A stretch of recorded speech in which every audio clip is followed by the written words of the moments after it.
กล่าวทางนี้กยศแนะนำให้ผู้กู้ยืมตรวจสอบยอดหนี้และดำเนินการชำระเงินผ่านช่องทางที่เป็นทางการเท่านั้นเช่นการสแกน QR Code ผ่านโมบายแบงกิ้งของทุกธนาคารเคาน์เตอร์ธนาคารกรุงไทยหรือเคาน์เตอร์เซอร์วิสทุกสาขาหากประชาชนมีข้อสงสัยหรือไม่มั่นใจในการติดต่อทวงถามหนี้สามารถสอบถามข้อมูลเพิ่มเติมเพื่อยืนยันความถูกต้องได้ที่กยศ Call Center โทรศัพท์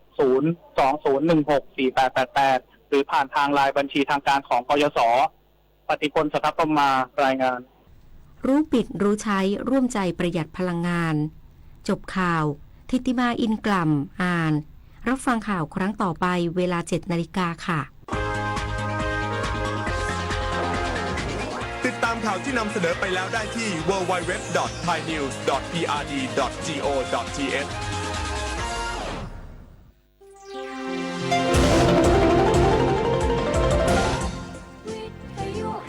ประเทศไทยให้ความรู้กู้ความสุข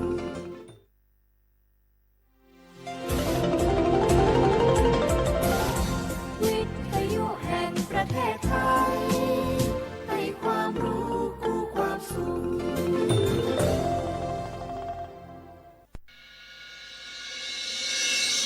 สถานีวิทยุกระจายเสียงแห่งประเทศไทยจังหวัดเชียงใหม่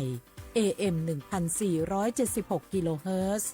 สถานีวิทยุภาคภาษาชาติพันธุ์แห่งเดียวในประเทศไทยที่มีความทันสมัยเชื่อถือได้สร้างอัตลักษณ์กลุ่มชาติพันธุ์สู่สากล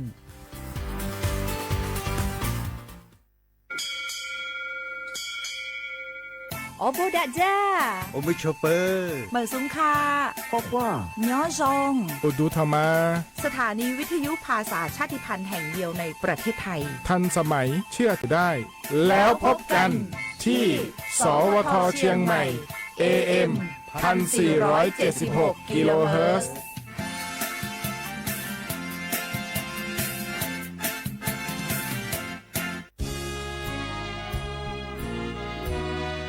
พระบารมีปกเกล้าเพื่อปวงชนชาวไทยจากพระราชกรณียกิจนานับประการที่พระบาทสมเด็จพระเจ้าอยู่หัวและพระบรมวงศานุวงศ์ทรงทุ่มเทพระวรกายทรงงานอย่างไม่เหน็ดเหนื่อยเพื่อประโยชน์สุขของประสบนิกรจากโครงการหลวงสู่การพัฒนาแหล่งน้ำส่งเสริมการศึกษาและด้านสาธารณสุขที่มุ่งเน้นการพึ่งพาตนเองและการพัฒนาอย่างยั่งยืนทุกย่างพระบาทคือการทรงงานทุกพระราชดำริคือพลังแห่งการพัฒนาเพราะประชาชนคือหัวใจของแผ่นดินร่วมเสริมสร้างความรักในสถาบันหลักของชาติโดยสำนักงานประชาสัมพันธ์ที่ 3 กรมประชาสัมพันธ์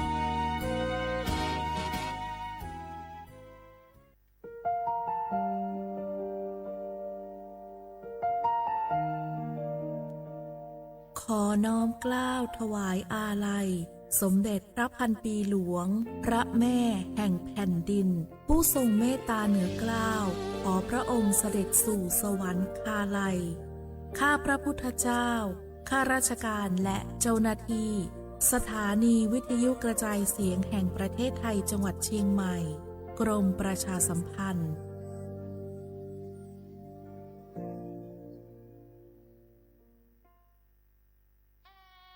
คืน11 มิถุนา ฟ้าร่ำไห้ประชาไทยวิปโยคโศกทวินกราบพระบาทอำลาน้ำตารินน้อมใจจินรำลึกพระกรุณาธิคุณน้อมสำนึกในพระกรุณาธิคุณข้าพระพุทธเจ้าคณะผู้บริหารข้าราชการและเจ้าหน้าที่สถานีวิทยุกระจายเสียงแห่งประเทศไทยกรมประชาสัมพันธ์สารคดีแสงเพชรส่องล่าเจ้าฟ้าพัชรกิติยาภาตอนพื้นที่ป่าอนุรักษ์บ้านไลโวสมเด็จพระเจ้าลูกเธอเจ้าฟ้าพัชรกิติยาภานเรนทิราเทพยวดีกรมหลวงราชสารินีสิริพัฒน์มหาวชรราชธิดามีพระเมตตาและมีความห่วงใยต่อประสบนิกรในพื้นที่ห่างไกลท่ามกลางผืนป่าอันอุดมสมบูรณ์ของบ้านไลโวอำเภอสังขละบุรีจังหวัดกาญจนบุรีพระองค์จึงทรงสืบสานต่อยอดแนวพระราชดำริในการพัฒนาคุณภาพชีวิตของประชาชนอย่างรอบด้านการศึกษา ทรงส่งเสริมการเรียนรู้ของเด็กและเยาวชนผ่านศูนย์การเรียนและกิจกรรมพัฒนาศักยภาพเพื่อสร้างโอกาสทางการศึกษาและวางรากฐานที่มั่นคงให้แก่อนาคตของเยาวชนด้านสาธารณสุขทรงสนับสนุนการเข้าถึงบริการทางการแพทย์การดูแลสุขอนามัยและการพัฒนาระบบน้ำสะอาดเพื่อให้ประชาชนมีสุขภาพที่ดีและมีคุณภาพชีวิตที่เหมาะสมด้านอาชีพและเศรษฐกิจชุมชนพระองค์ทรงส่งเสริมการเกษตรที่สอดคล้องกับสภาพพื้นที่การปลูกพืชสร้างรายได้และการพัฒนาผลิตภัณฑ์ชุมชนเพื่อให้ครอบครัวมีรายได้ที่มั่นคงและสามารถพึ่งพาตนเองได้พร้อมกันนั้นยังทรงให้ความสำคัญกับการอนุรักษ์ทรัพยากรธรรมชาติและป่าต้นน้ำอันเป็นหัวใจสำคัญของวิถีชีวิตชุมชนเพื่อให้คนและป่าอยู่ร่วมกันอย่างสมดุลและยั่งยืนจากพระเมตตา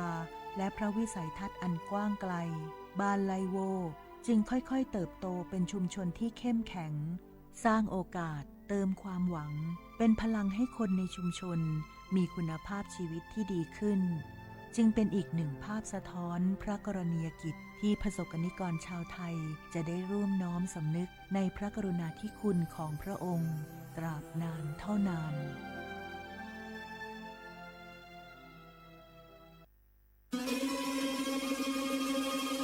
ก้าวสำคัญมาถึงแล้วเจียงใหม่นครหลวงของล้านนาสู่การเป็นมรดกโลกต่างวัฒนธรรมขององค์การยูเนสโกเมืองที่ยังมีชีวิตและมีประชาชนอาศัยอยู่ร่วมกันวันที่ 3-8 สิงหาคม 2569 นี้สภาการโบราณสถานระหว่างประเทศจะลงพื้นที่ตรวจความพร้อมจังหวัดเจียงใหม่ขอเชิญชวนภาครัฐเอกชนและพี่น้องชาวเจียงใหม่ทุกคนมาร่วมแรงร่วมใจพัฒนาปรับปรุงพื้นที่ทั้ง5ประตู4แจ่งตามแนวคูเมืองและ7วัดสำคัญวัดเจียงมั่นวัดพระสิงห์วัดเจดีย์หลวงวัดพระธาตุดอยสุเทพวัดสวนดอกวัด7ยอดและวัดภูโมงค์ช่วยกันดูแลให้สะอาดงดงามคงคุณค่าสถาปัตยกรรมดั้งเดิมเพื่อต้อนรับการตรวจครั้งสำคัญนี้ร่วมกันร่วมสนับสนุนเจียงใหม่สู่เมืองมรดกโลกต่างวัฒนธรรมโดยสวท.เจียงใหม่สำนักงานประชาสัมพันธ์ที่ 3 กรมประชาสัมพันธ์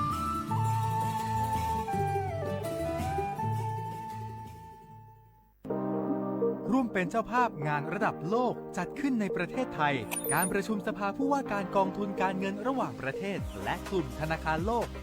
12-18 ตุลาคมณศูนย์การประชุมแห่งชาติสิริกิติ์ด้วยแนวคิดโลกทัศน์ใหม่ของไทยเพิ่มศักยภาพคนสร้างภูมิคุ้มกันในโลกที่ท้าทายมาร่วมเป็นส่วนหนึ่งของการประชุมครั้งประวัติศาสตร์เพื่อปรับตัวสู่อนาคตร่วมกันอย่างมั่นคงนี่รู้กันไหมสิทธิบัตรทองหรือบัตร30 บาทเป็นสิทธิหลักประกันสุขภาพตามกฎหมายที่ช่วยคุ้มครองคนไทยทุกคนให้เข้าถึงบริการสุขภาพที่จำเป็นโดยไม่ต้องเสียค่าใช้จ่ายเลยนะครอบคลุมทั้งการรักษาพยาบาลการป้องกันโรคการฟื้นฟูสมรรถภาพทางการแพทย์เรียกว่าช่วยให้คนไทยอุ่นใจกันเลยทีเดียวสอบถามเพิ่มเติมสายด่วนสปสช1330ทุกครั้งที่ใช้สิทธิบัตรทองหรือบัตร30 บาทอย่าลืมพกบัตรประชาชนเพื่อยืนยันการใช้สิทธิไม่ว่าจะไปรักษารับบริการป้องกันโรคหรือบริการอื่นๆสำหรับเด็กเล็กที่ยังไม่มีบัตรประชาชนใช้ใบเกิดแสดงคู่กับบัตรประชาชนของผู้ปกครองง่ายสะดวกรักษาได้ทันทีสอบถามเพิ่มเติมได้ที่สายด่วนสปสช1330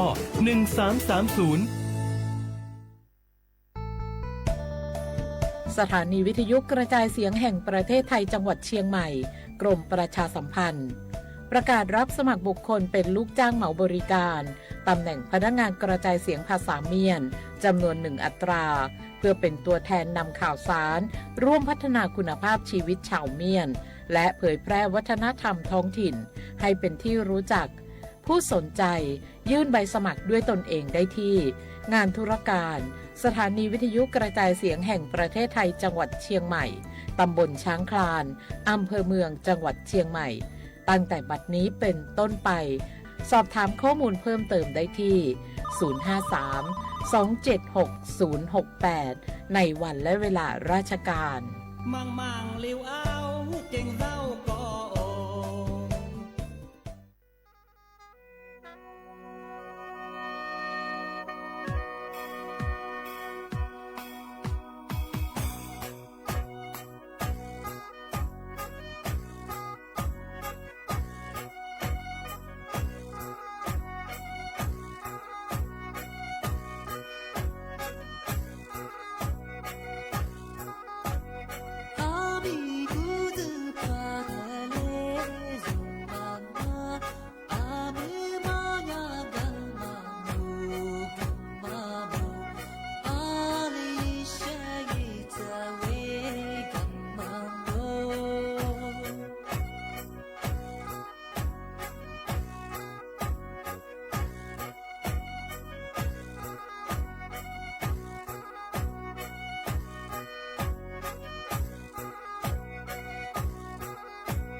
我寂寞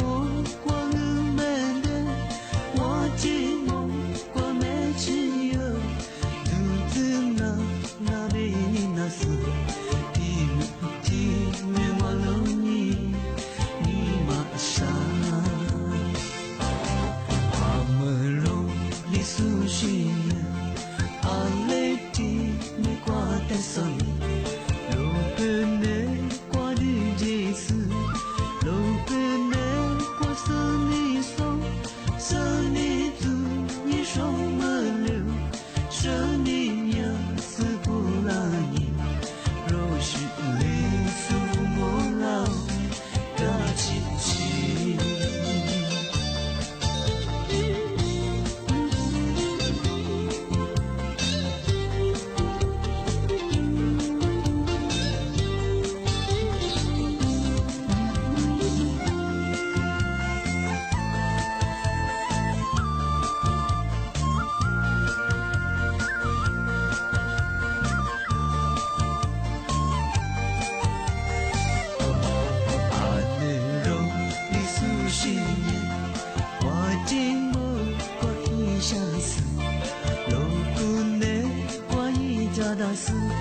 我寂寞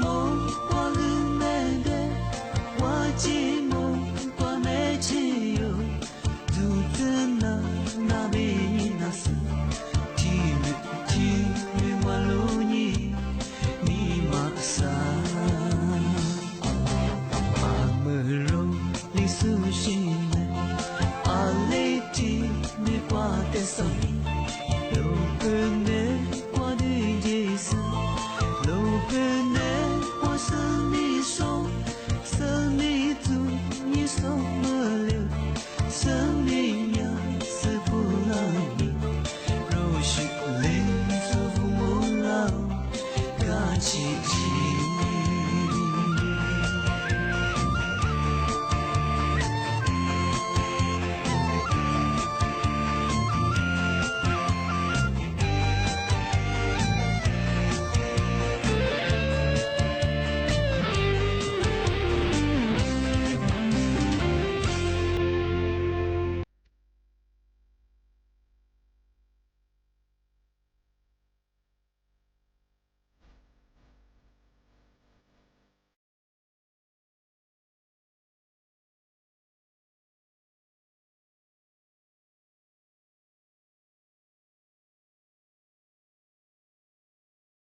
เสียขวาพระข้อขว้างเอามาสาเอา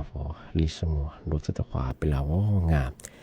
เอาเสียขวาพระข้อขว้างงงท่าวิทยุความยินนาจะโซงที่ทาวไลฟ์สวัสดีสุดคือข้อขว้างเอารายการลิสงปากกากุงบรรยาจิ้มหมายสวทเชียงใหม่ AM 1476กิโลเฮิรตซ์แบบดาวมันก็ชื่อสถานีวิทยุกระจายเสียงแห่งประเทศไทยจังหวัดเชียงใหม่วัดดูจ้างาม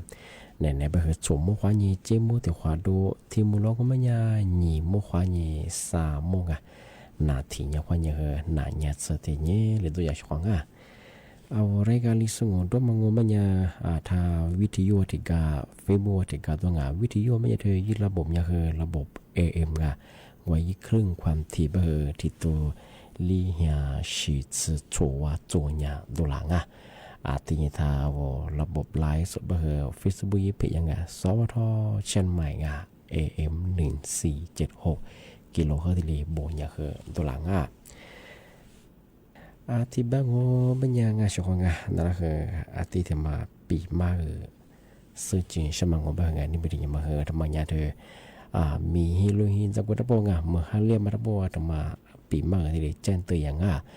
ทำมางูเป็นยังเธอยาสำนักงานกรมอุตุนิยมวิทยาที่มีตะบัวกูนิสุแต่ยังสุดมาแจ้งเตือนฝรั่งยาบ้านบางอามาสาวถ้าเป็นงูเป็นยังหลายพื้นที่เมื่อขึ้นเรียที่เรียกว่าผ่านเหนืองอเป็นอย่างเมื่อขึ้นเรียมาจ่วยไปจากบางพื้นที่อย่างเอาผ่านเหนืองอเป็นอย่างเมื่อขึ้นเรียงอเป็นอย่างที่ว่าขึ้นสามอเป็นอย่างที่ว่าจีว่าบางคนยี่สัสจะอย่าละบางงอละปัจฉิมกว่าอย่าละมาละปัจฉิสวยละมั้งที่เรียกว่าอาจจะลุกฟื้นคืออาจจะขึ้นอย่าละบางอาจจะจะมาที่เล็กกินน้ำบางเอาผ่านเหนืออามาสาวพันธุ์บ้าเหมือนคือเลี้ยงที่กระตัวบ้าช่วงว่ามาคือดัวอะไรกว่าเจอามาก็เดี๋ยวมากว่าสิมาจิกเจว่ากูยิงกับตัวยิงเอากว่าเจติกามาเหมือนเลี้ยจะกูข้างมังที่นี่ยากรงตุนิยงแบบมังบ้าเที่ยวพันเนื้อคือจามัวมังเป็นอย่างไงอะไรอย่างนิสันนี่ก็จังยูที่กับไปที่จังหวัดแม่ฮ่องสองเอามาซาจังหวัดแม่ฮ่องสองมันยังไงหลายพื้นที่ยังคือเมืองคือเรียเมืองคือพันเลี้ยวบ้างถ้าชนะไปขึ้นไงนกอยู่บอกว่านี่ซาเสือยาเนาะที่จะอย่าละมังไปเหอะอย่าขึ้นอย่าไปเหอะเราไปชี้กวยละมังจะเบื่อมังอื่นมังอย่างขึ้นอย่าเมียเชียอันตรายบ้างเอาชนพื้นที่จังหวัดแม่ฮ่องสองจะสวยงามมาคือที่อย่าฝ่าละจามโมอาทิตย์เดียวว่าติดตามข่าวสารกันเถอะยารัฐบาลก็ยังสติประกาศที่แจ้งเตือนว่าผมจังหวัดบ้านเสียหน่วยงานพื้นที่จังหวัดสุดีปีว่านี่มันคือแสดงคืออะไรต้องมาหาขึ้นเรียอะไรสมมติสติประกาศแจ้งเตือนที่กระตุ้นบ้านโซเทียขอทวงแบบผู้ใหญ่บ้านสติประกาศแจ้งเตือนอะไรบ้างคือช่วงบ้างครับที่ยิมอดูกตันยังคือมาติดตามร่างยิงก็ได้กังวลบ้านยาจังหวัดเชียงใหม่เชียงใหม่งูไม่ใช่คือหลายพื้นที่ตัวงานมายาเจนตัวงานมาคือจำหมดของเมื่อคือพันเลี้ยงไม่ใช่คือทางเอาไปหิ้วแง่มาคือฟาชิบดังเมื่อพันเลี้ยงก็คือวัจจุบันก็จะคือจะซีรามังว่าที่นี่คือเอามาสับบ้างวันจุดสุดเนอะวันดูคิดเตะจำมาหรือว่าน้องก็บอกว่าควรจะมาคือขึ้นอย่างว่าเมื่อเลี้ยงก็คือเมื่อเลี้ยงสารบ้างเมื่อตลาดยังมาเตะจำมังสักการะก็มาคือเชียงรายหรือว่าที่คือจังหวัดพะเยาจังหวัดน่านที่คือจังหวัดแพร่ที่คือจังหวัดอุตรดิตถ์ที่คือจังหวัดตากมาคือจะคืออาโซภาคเหนือตำบลบางที่พื้นที่ยาแจ้งเตือนพลมาเอาที่พื้นที่ที่มาจากสุบะคือมาคือตั้งยาฝ่าละจำมูที่คือว่าติดตามข่าวสารยุดโดสุทายาหน่วยงานราชการให้ดีประกาศยางว่าปีว่าจากว่าพื้นที่อะไรตัวอายุมุดแห่งอะไรฮอดสง่าเมื่อเลี้ยมาเมื่อพันเลี้ยมาคือว่าลิโยมาคือที่สุประกาศที่แจ้งเตือนงานมาคือติดตามทางที่ถึงกังวลเป็นยังทำไมคือกรุงเทพมหานครจะมาคือตัวชื่อจุดมองทำไมคือยังคือถึงกะที่ยังคือปริมณฑลทำไมคือถึงกังวลมาคือยังตัวชื่อจุดแปลว่าอะไรทางโง่ไม่ยังคือมีฮิโรฮาอยู่มาคือจัวที่ยังคือมือหาคือเลี้ยบุรุษงานมาอย่างมือเลี้ยบางอย่างละ ยี่ปัสสิงเขาเป็นยังคือสัตว์ปัสสิงเสเลี้ยงไงที่ยังคือที่ก็จะบางอย่างคือเหมือนสักคือจะมาคือจะบางอย่างบางอย่างแต่ก็สิ่งมาลีงานที่กลางงมันยังมาคือจะเรียกว่าภาคใต้ทั้งพวกบางอย่างคือนันทะเลยี่เขาบางอย่างคือมาสับบางอย่างมีเราหาอยู่บางอย่างยี่ครึ่งว่าจะเชื่อมันไงมีเชื่อมาคือยี่ครึ่งทะเลมาคือยี่โมจังมันยังไงหนีไม่ค่อยยังคือ3 เมตรเปรียบดงบางอย่างจนพวกจะส่งเอาที่ช่างประมงเอาว่าความจะส่งกับเบกว่าส่งมาสับมาในตัวจะเอาก็แถกับคุณก็ใช้เป็นงานที่มีให้เราหาจะถัดตัวอีกบางอย่างมาอันตรายงานไม่ใช่ที่แจ้งตัวฝรั่งงานที่เป็นงานที่มีอย่างนี้เป็นพื้นที่ที่มีความเสี่ยงที่มีเช่นไปเที่ยว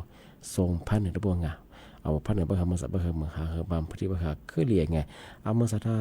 ที่หมายว่าเคยอยู่เหมือนเขาเรียกช่องไงเหมือนเขาเรียกมาคือว่าบ้าเรียกไงว่าติดกันตัวว่าคือหาจะเจอมาว่าตลอดเรียกมาคือตัวไงอะไรบ้างคือมาเกิดดูสูงไงเอาโลยสุดโลชิสุบ้างไงโลชิบ้างต่างๆยังชิงไงเจ้าชิมเสร็จบ้างคือจะกูจิเหลือคืออันตรายยังง่ายมาถึงมาปีมากที่เจนตัวยังง่ายที่นี่ช่องไงทำมาเทช่องบ้างคือไงว่าคือที่มาปีมากที่สุดตาจีใช่ไงที่กระทบเป็นอย่างคือมาซื้อสูตัวชิงงานเมื่อสัตยาสำนักงานตำรวจไซเบอร์ไงทำมาแจ้งตัวฝรั่งเมื่อใส่แห่งยิงโง่เป็นอย่างเธอเทคโนโลยีไงคือยากว่าข้อนี้ชานจะมังมาข้อนี้เวลาที่มีสิ่งที่เกิดขึ้นมาคือมีสิ่งไง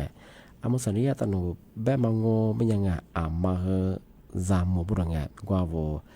ยูบีลูกผ้าเดือบแบบว่าเหล่านี้ว่านี่เอาเยี่ยมไงที่ชูนิ้วเยี่ยมไงนี่มาคือถ่ายยี่บุรุษไงเอาที่ชูนิ้ว2 นิ้วเยี่ยมงงเป็นยังว่าเอาที่ไปเต้างงเป็นยังไงว่าสุยาสแกนว่ะสแกนว่าลายนิ้วมือว่ะเอาอะไรก็จุดมาที่สแกนน่าเป็นยังไงทำไมว่ายาที่เอาข้อมูลที่โซน่าบุรุษช่วงไงที่แบบมันยังเอาไปคว้างมายูบีรูปผ้าพัดเดิมมากกว่าแหล่งนี้มาที่ช่วยมาคือไทยบุรุษงานที่พยายามมันยังคือกลุ่มวิชาชีพไงมาคือเอาแหล่งนี้มาแต่ยิ่งกว่าสแกนไงเธอรายนิ้วมือมาที่ยินหน้าบุรุษงานที่พยายามมันยังคือเอาข้อมูลแต่หน้าที่ยังคือข้อมูลยุบปองฉาหน้าไปยังไงอยากไว้ข้อมูลปอที่สาวมันยังคือหลักก็ชื่อมังเอาว่าอะไรนี่มันคือที่พีน่าเฉยไปยังเอกสารปอชนะยังไงที่เอาไว้มีความยังช่องที่ความยังสำนักงานตำรวจไปยังไงมายูบีพัดเดืองโง่เป็นยังไงเอาที่คือมาอยู่ชามาจำเป็นยังคือเหล่านี้ว่าชู2 นิ้วไงอยากว่าและนี่ที่ช่วยมาคือถ่ายญี่ปุ่นงานมายาที่ทำมาเจนตัวฝรั่ง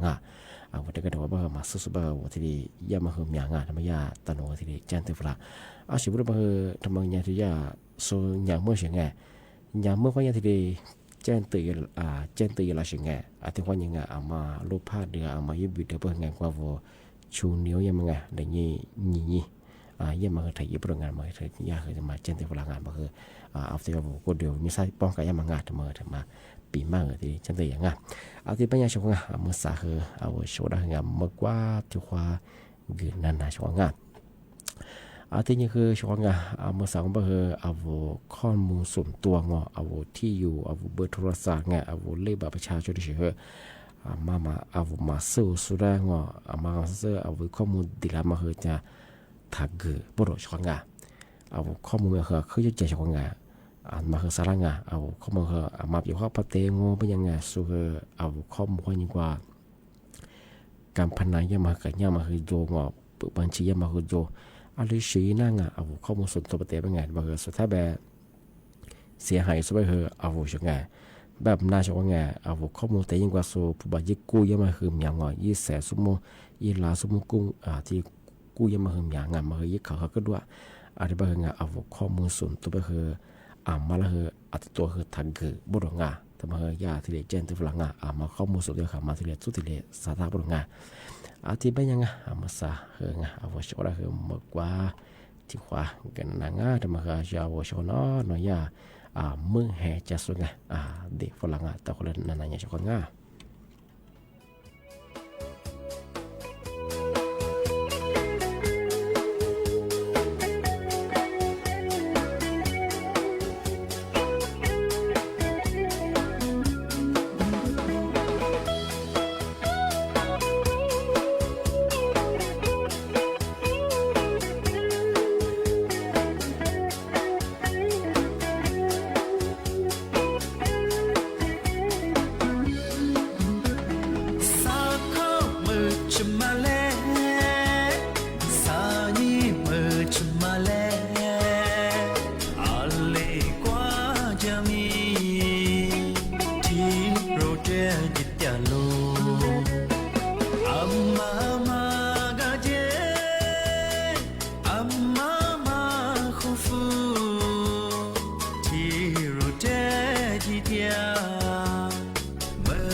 za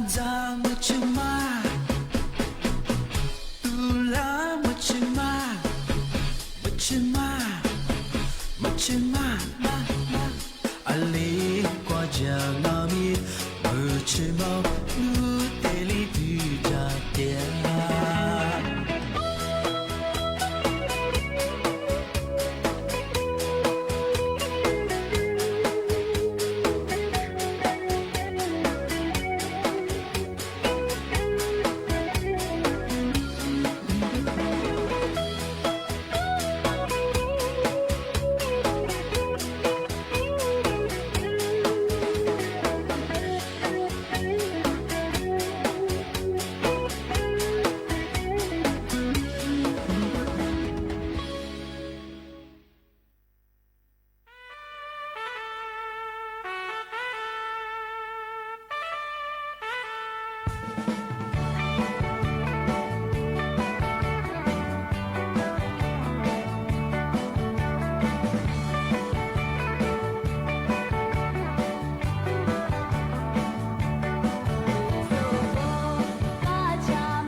เอาเสียความวงอ่ะอาชุดแทมกว่า ติฟลาโซอาทิตย์ท่าฟีบุกว่ายังไงส่งฟลาโซเลยคือบุ้งชกว่างทีนี้งจะมาแต่เชื่อไงเชื่อว่าจะมาอาทิปีมากไงอาทิสตาจินช่างอุตมังโง่ไม่ยามันสริยากระทรวงสาธารณสุขไงอยากจะมาที่เลยแจ้งเตือนช่าง